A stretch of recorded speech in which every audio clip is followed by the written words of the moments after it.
This is From Destruction to Dignity with Janice Pons. Each week, Janice shares her wisdom to enlighten, educate, and advance the culture in America today. Janice Pons is a mother, author, and free thinker, and your host for our podcast this evening.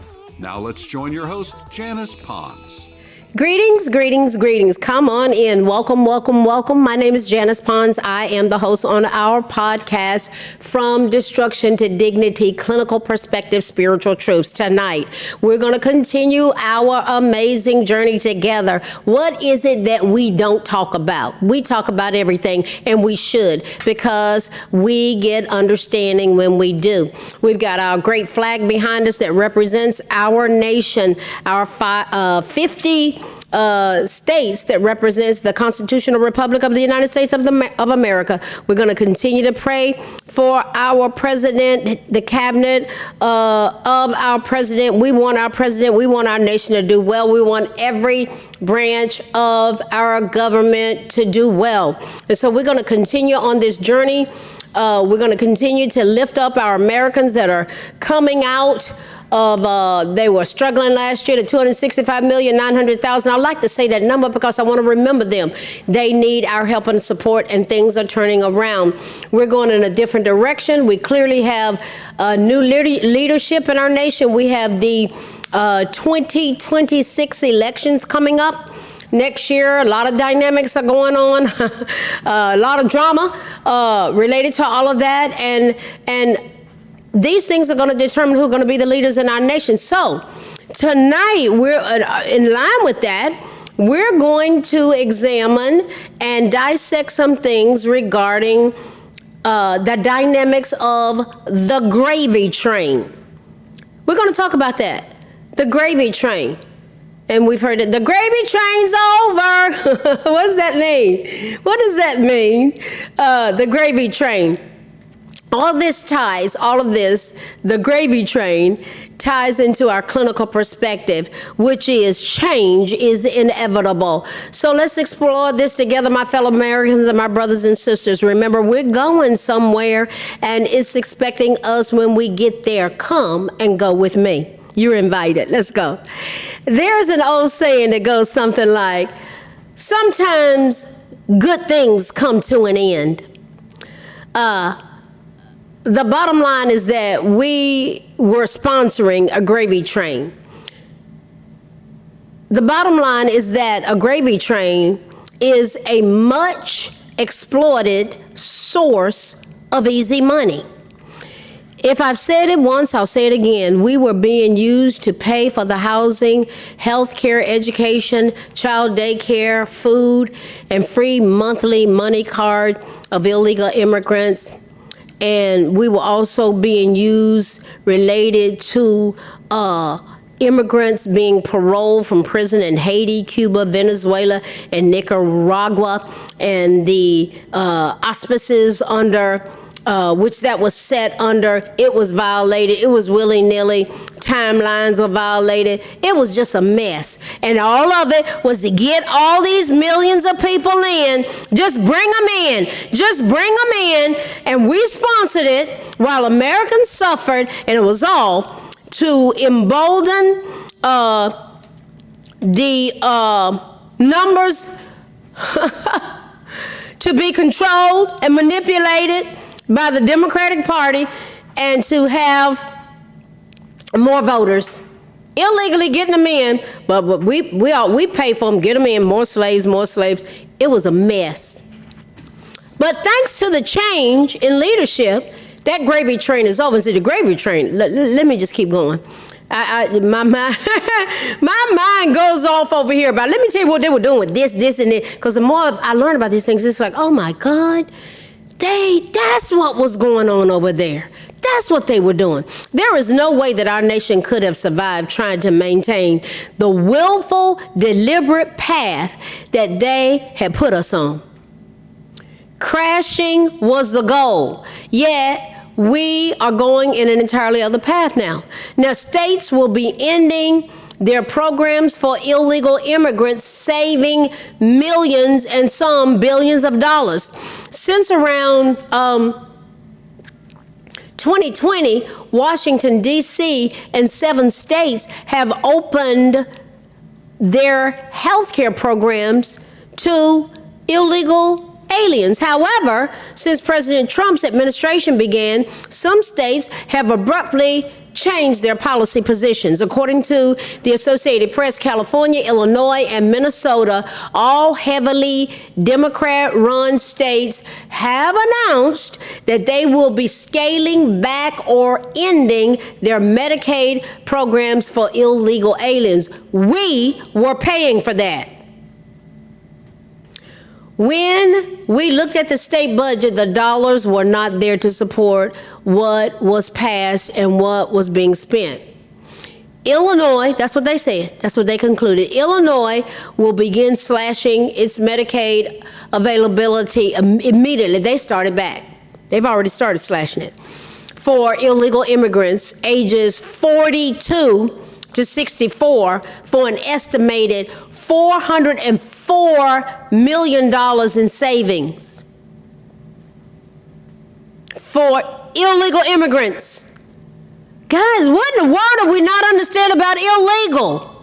It's crazy.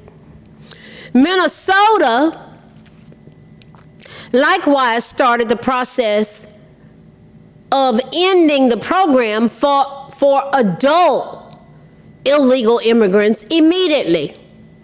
It's estimated that the state will save $57 million with that policy change. Minnesota Speaker Lisa DeMuth, Republican, said that the health care program was not sustainable. Guys, these things will break the back of this country. She said it wasn't sustainable in her state. This speaks to how our nation would have totally imploded if the Obama-Biden-Harris cabal had continued to take us down the path that we were on. It was not sustainable. Some would say that we have to be compassionate. It wasn't about trying to be non-compassionate or not caring about people. When looking at state budgets, the dollars simply were not there to support what was passed and what was being spent.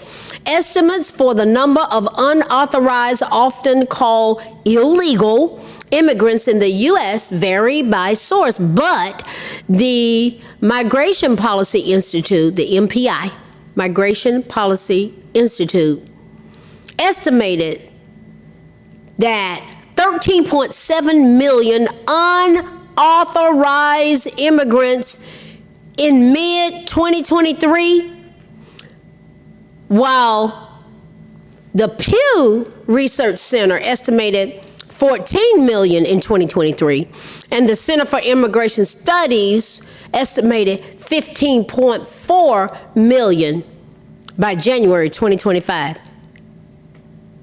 Unauthorized, illegal immigrants. Who was paying for them?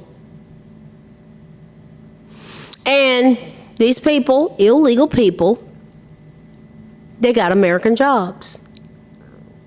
Statistics on unauthorized U.S. immigration and U.S. border crossings by year has indicated the U.S. has reported nearly 11 million unauthorized border encounters between October 2019 and June of 2024, where they came across the border illegally.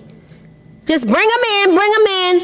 Border officials encountered 11 million unauthorized immigrants attempting to enter the U.S. between that period of time, guys. That was the number. 11 million people that we're supposed to take care of. I just can't shake off the truth of those who were paroled out of prison. When I found that out, I was like, wait, what? That was mind-boggling to me. And what boggled my eye, when I first heard it, was when President Trump and Kamala Harris had their presidential debate, and he brought it up. He sounded like a nut job. He said they're emptying their asylums, and they're emptying their prisoners. and what made it even more just punching was Kamala Harris looked at him and just went like he's nuts. He sounded nuts.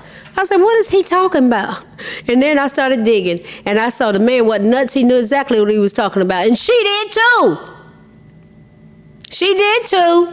They did. The Obama, Biden, Harris cabal, they knew. Bring those in. Bring those kids. Millions. Bring them in. Bring them in. Parole them out of prison. Bring them in. Illegal alien adults in Minnesota will still have the option of purchasing health insurance, Speaker DeMuth has said. California, on the other hand, will stop enrolling adult illegal immigrants into its program in 2026, which will save the state more than $3 billion for several years. Health officials estimate that roughly 200,000 illegal aliens will lose health coverage in California when the program cuts take effect next year. However, Governor Gavin Newsom, Democrat Gavin Newsom, reportedly maintains that the state still provides the most expansive health care coverage for poor adults. I tell you, I want poor adults to be taken care of, but I want them to be poor Americans. We're supposed to help take care of people. We're supposed to, the elderly, those that are disadvantaged, disabled. But guys, these illegal people were coming in here and they were bringing them in willfully, intentionally, on purpose. It was a mess what they were doing. And it was to embolden their voter rolls. It was illegal. Illegal. That means against the law. Healthcare providers have pointed to the increasing number of immigration raids by the U.S. Immigration and Customs Enforcement, ICE, who, you got these liberal mayors, they don't want to work with them. But look at what happened when the mayor in Washington, D.C. worked with them. Powerful, outstanding results. And those people that were on the streets, they got connected with case management. We're going to do a podcast where we dissect what goes on with case management. That's coming up. Oh yeah. And they said, well, they just snatching them from in front of the White House, baby. They're connecting them with some powerful things that if they just out there drooped over with the fentanyl fold, seeing those people drooped over like zombies. I'm telling you guys, that xylazine that is laces fentanyl, and then they'll take it and lace marijuana with it. It has messed those people up. Y'all seen them, and I post about it. You can see it on my Facebook page where I go there. My heart, my compassion, my passion is helping people dealing with addiction and mental health issues, and I deal with brain injuries as well. But those people can be helped. I've seen it over and over again. So, healthcare providers have pointed to the increasing number of immigration raids by the U.S. Immigration and Customs, by ICE, that agency, as a contributing factor of changing patient behavior. Fears of deportation have decreased the number of regular healthcare visits by illegal aliens. The hospital said they can't even operate anymore. They were just coming in. Listen, guys, it's been a mess. This change in policy in blue states comes in light of the broader deportation efforts by the Trump administration, which has reserved many of the immigration policies. Well, it didn't reserve it. It stopped it. It reversed it. It reversed it. It reversed those policies that were taking our country down a pathway of the abyss. They've already said it could not be maintained. So this stuff has been reversed. Now here's the question. Who wants U.S. taxpayers to fund Medicaid for illegals? Who? The Democrats.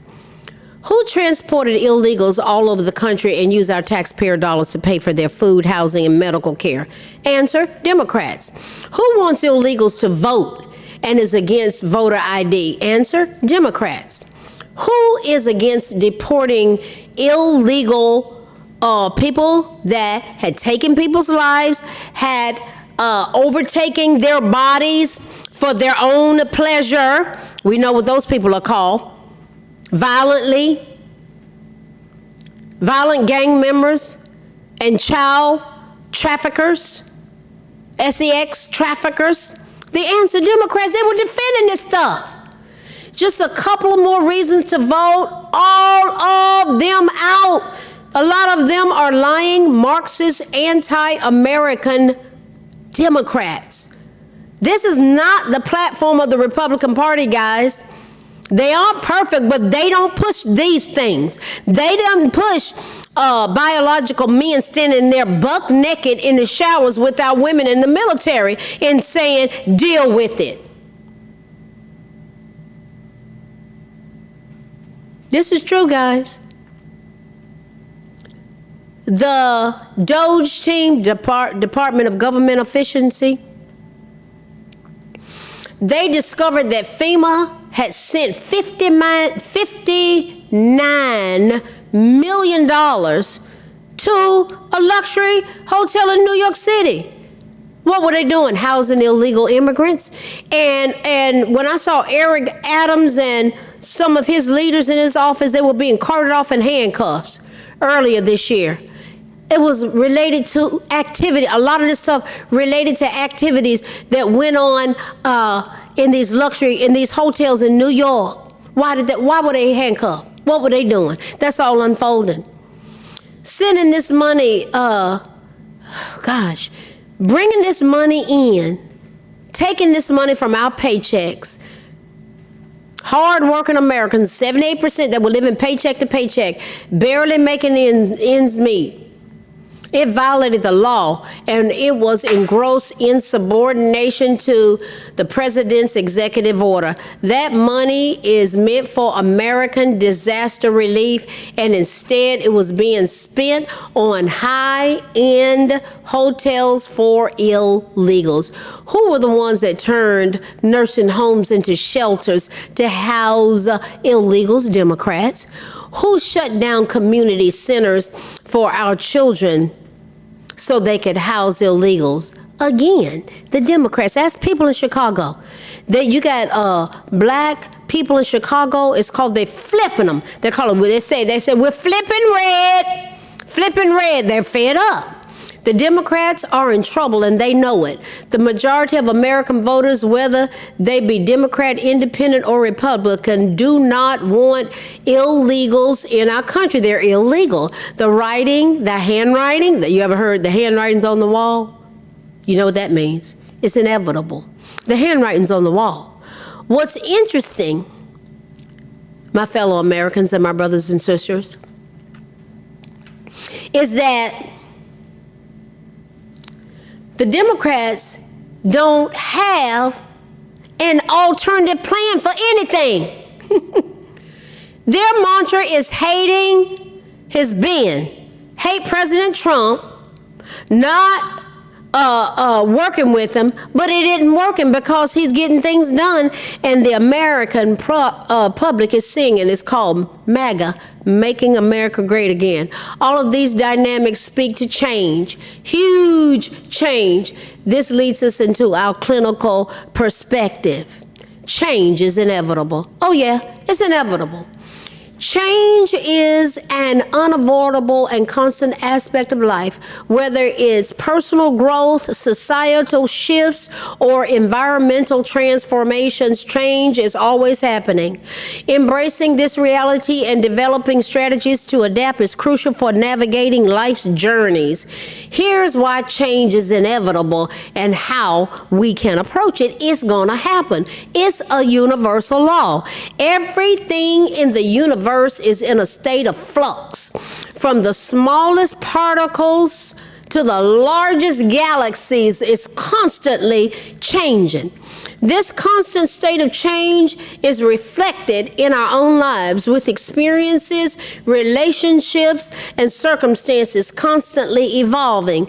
I never thought that I would be married and would end up, the man I was married to would be dead and in heaven. I didn't think that. You don't plan on those kind of things. You just don't plan on it. But it's like, oh, well, those are the cards you get dealt. And I always say, what you gonna do with that? What are you going to do with the change? I said, I'm going to make the best of it. I am going on and living my best life.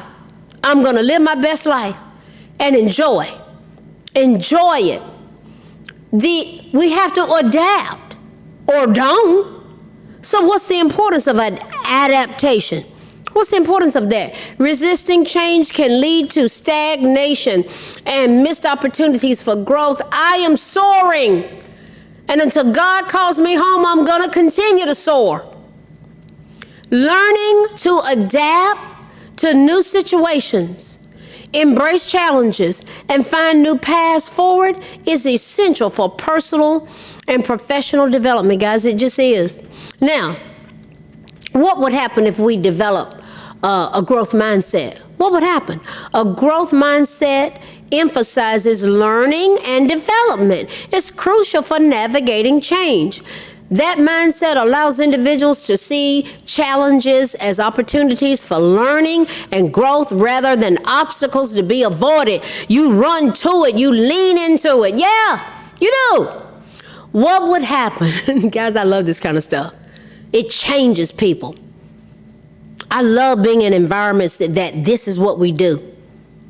It's powerful. I've done it in treatment settings. I've done it in residential treatment programs. I've done it on jobs. This is how I lead. I've seen it affect organizations, churches, organizations, when everybody get on the same page and stop this silly bickering and nitpicking. Get on the same page.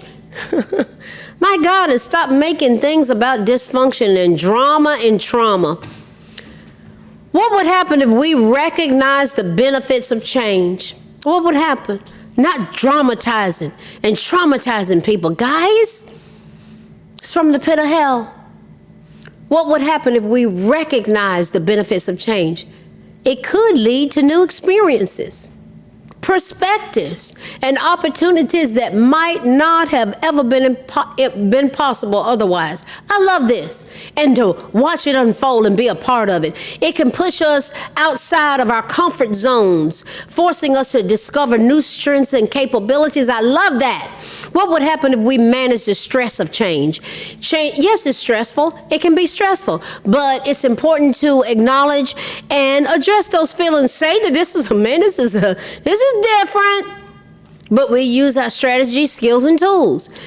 Developing coping mechanisms such as mindfulness, staying in the moment together and talking through it, exercise, or seeking support from others can help manage the emotional impact of change. In essence, change is fundamental. It's a fundamental part of life. By accepting this reality and cultivating a growth mindset, individuals can not only survive, but thrive in the face of change. What have we looked at tonight? The gravy train's over. It's over. All of these dynamics that have been going on, these states are saying, we can't fund that. They said we couldn't survive. We couldn't survive. We could not. And so they've come to accepting the reality that things have changed and they will continue to change because people are like, they're not going to line up and hook up with that destruction anymore. I heard a young woman talking, this welfare to work program, it works beautifully under the Clinton administration. I was a part of a substance abuse treatment program, and the women had to work or go to school. They had to do something different, productive for 20 hours a week to be able to get their food stamps and their welfare check. I saw this video clip of this girl. She had to do something 15 hours a week. And she said, I can't get my $4,200 a month in food stamps unless I volunteer and help out somewhere 15 hours a week. I thought $4,200 a month? Is she feeding the army? Oh my God. But she was upset because she said, they messing with my money. Baby, that ain't your money. That's not your money. We were paying for that. My God, that's the end of the gravy train. You got to show up, be front and center 15 hours a week, working, going to school, doing something productive. I've seen that change people's lives. I love it. I love that. But she's belly aching cause she's talking about, I'm not going to get what's mine. Baby, that's ours. We were paying for your $4,200 a month in food. Oh my God. Those gravy trains are up. You got to participate. You got to show up. You got to be in the game and use these kind of strategies, skills, and tools and ways of thinking that we're just kind of talking about, thinking out loud. Guys, listen, we're going somewhere. It's expecting us when we get there. I love this stuff. Y'all know I do. I love y'all. I love our nation. I love America. Only God knows the future, but I tell you what, we're going to keep showing up and we're going to talk about these things because we are one nation under God, indivisible, with liberty and justice for all. As we go together from destruction to dignity, clinical perspectives, spiritual truths. This is a good thing that we're doing. We're going somewhere. I am, and a lot of people going with me, and we're going together. Groups, churches, ministries, support groups, families.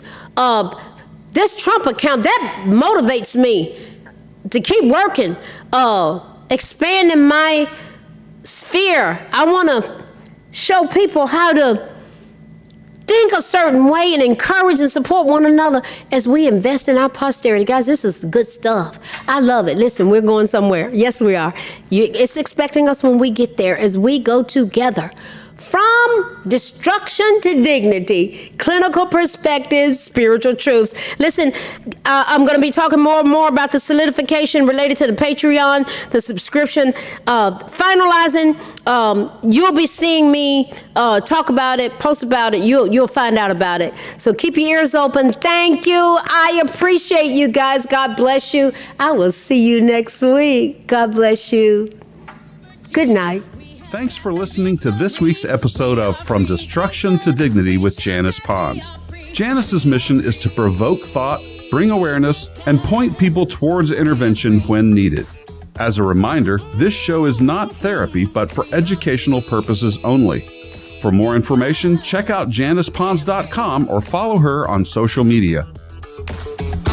We are God empowered, strength is ours, liberty, been set free, education, affirmation, dedication, information, revelation.